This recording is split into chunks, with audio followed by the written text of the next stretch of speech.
over 800 years, our family has been the leader in innovation and ethical business. So, starting with founding the Italian banking system, where our families cross with Medici and the Bacci as well. Now we are here in Dubai, in the UAE, and we have built our own venture capital private equity platform where we help the most talented entrepreneurs and growing companies, startups in fintech, Web3, blockchain, and other industries connect with founders and those companies that are looking to support young entrepreneurs, whether it is with funding or skills or resources. Now today, at this wonderful event organized by Vital Capital, who is also a recent partner of the Bacci Capital, I'm here with Ramji. I'm going to tell you a little bit about this gentleman. He's a well-known publisher and director at Mediapix International. This company has been a cornerstone in delivering news and information across Africa for many years. I think over a century, right, Ali? Yeah, I mean, we've been in the media industry since 1905. We established the news presence about 35, 40 years ago, and since then we've been heavily involved in media across the continent, primarily in East Africa. Right, and I will tell you a little bit about his main project, which is called Web3 Africa. This redefines how Africans interact with blockchain cryptocurrency. This venture not only demonstrates a commitment to technological transformation and deep understanding of Africa's unique challenges and opportunities. Because as we all know, there are still lots of gaps in the country, and Ali's venture has been helping the members of blockchain community and learners in the space to learn and grow. And now we are excited to learn more from Ali's expertise. Ali, you have very impressive history in the space, especially in Web3 and Africa. How has your experience shaped your approach to building credibility and trust in this industry? Well, a lot of it comes down to the fact that we've been in the media industry since 1905. And that industry started with my great-grandfather doing work for the governors, the German governors in East Africa, then the British governors, and then my grandfather continuing on with that in support of the independence movements, and then my father continuing that. My father established certain newspapers in East Africa, and then we transformed that. We entered into radio, we entered into television, and in 2015, when I shifted from the United States, I used to be a former lobbyist and a former defense contractor based out of DC. I spent about a good decade over there, and lived in upstate New York, doing grad school and so forth. I moved to you could say Tanzania, but I was traveling a lot between Tanzania and Kenya. And during the Obama summit, we ended up being egged by the Department of Commerce to start a publication over there known as the Exchange Africa.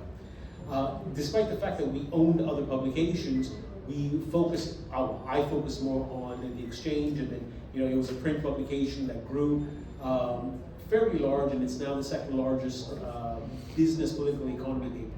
That allowed us to end up eventually creating 4 other publications based out of Kenya, and the most recent one out of that is Web3 Africa.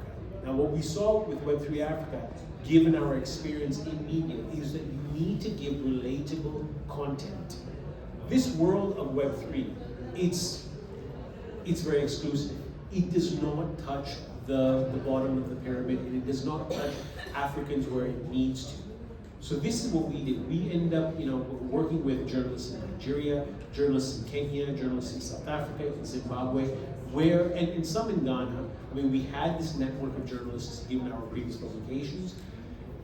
This sort of approach to look at content specifically, at Africans, how it touches Africans, made the biggest difference. And from there, what we ended up doing was we realized that we had this community of followers, all right, this community that was reading our content. We decided to create something known as the Web3 Africa community. Now, that Web3 Africa community is about 30,000 people right now. And it is a SocialFi platform that we grew this into. And that SocialFi platform, it's in its beta stage. We have partnered with certain crypto companies, and we enable those 30,000 people to earn an income via gamification by doing tasks, all right? This is something which is going to be revolutionary on the continent, primarily because Africans do not have the opportunities, or many don't have the opportunities to earn an income. And the entire world is looking at getting into the continent, but they don't know how to, all right? So what we're doing over here is we're saying, look, work with us, we will get you in. We have historical presence, we have presence, from a political perspective as well, but we have been over there on the ground. And what we're now doing is we're using our community to create content, okay, via the Web3 Africa news platform, through our political economy platform, so we're providing them with business news that relates to them. We're providing them with leisure news, because we have another platform called See Africa Today, and we're providing them with sports news. And in Tanzania, we have 2 Swahili publications that we're looking at providing them now access to Swahili content, because we're realizing that the Swahili speakers also have a large interest in crypto, so we're pushing this out as well. So we're keen to work with anyone over here to get into Africa, but the credibility came from the fact that we were already in the market. So coming in from outside, it's going to be very difficult unless you work with people on the ground, and that makes a huge difference. Let's talk a little bit about authentic leadership. Okay. So how would you say in your company, Ali, how can you promote authentic influence? How can you help the community to understand, and how can you engage them more with your mission? So authentic influence, I think, again, what you want to do is you want to provide people an opportunity to control their own destiny, okay? If you give that, then you have authentic influence. You give them the opportunity of empowering themselves, you educate themselves, okay? So we're giving them education, we're giving them empowerment, and we're giving them transparency, primarily because when they connect onto our platform, we've created a system that they can connect their MetaMask wallets, they can connect their Ton wallets, and they can connect their Trust wallet. They know how much they're going to earn. And that itself allows them to basically do the tasks that they want to do. Now, many of them want to do other tasks or want to duplicate those tasks. So what we've done is we've created a verification system through a third-party entity, similar to the one that Coinbase uses.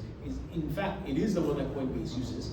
We've brought them on board, and they're now basically getting verified and using the system. So authentic influence is when you empower them, when you educate them, and when you enable them to actually, and you give them transparency. That's the way I look at it. Thank you, Ali. And since we don't have much time here, I would like to ask you one more very important question on raising capital in a new market like Web3 in Africa. What strategies have you been employing as a leader of such venture to address investors and of course help secure funding? The issue of funding. I bootstrapped everything. Okay, we have I don't want to say a fairly large media company, but we have a large media company, right? We've been in the business since eons, but we've been in Africa. The credibility comes from us being present over there. So what we've done is we've essentially, the earnings from other media assets we've actually used and we've been driving the growth of this. What I'm looking at now is partners or entities that are interested in coming to work with us to fund us so that we're able to scale. Right now we have 30,000 people. The youth of Africa, all right, is what one needs to look at. That aspect of scalability is enormous. You have 1.3 billion people on the continent. That 1.3 billion people, we have touched a very small portion. So when we open this up, one of the tasks that we're looking at is to basically invite 100 people. We have, the verification system, and we know how to end up, doing this. That 100 people ends up, and we will pay them for that, ends up becoming 3 million people. Then, as that grows, then the ability for us to scale is enormous. So all these, crypto tokens that are looking at creating use cases, we can give them the use cases. Hamster is great, okay? Hamster will work and there are many Africans over there that are using Hamster because they realize that it's an opportunity for them to earn an income. What we're going to end up doing is working with those crypto companies that want to end up having scale and growth. That is going to be the credibility that will allow us to end up going to some of the VCs or some of the investors to say, hey, look, we're working with these individuals. These are our partnerships. But the problem is that it is a dark continent. People are worried about getting in over there. They don't know how to get in. So what we can demonstrate is our presence, our historical presence, and our success with what we have right now. I think for this we can. Thank you so much. Thank you so much, Ali, for your insights. And we would like to, of course, thank everyone here in the Invest Web3 Forum for joining us. Again, we look forward to supporting endeavors of Web3 Africa and also your other projects as well presented here in this forum from the Bacci Noble family, and while preserving our core principles and values, which are God and family. God bless you all, and thank you so much. Amazing. Thank you, Anna. Thank you, Ali. And right now we are going. Yes.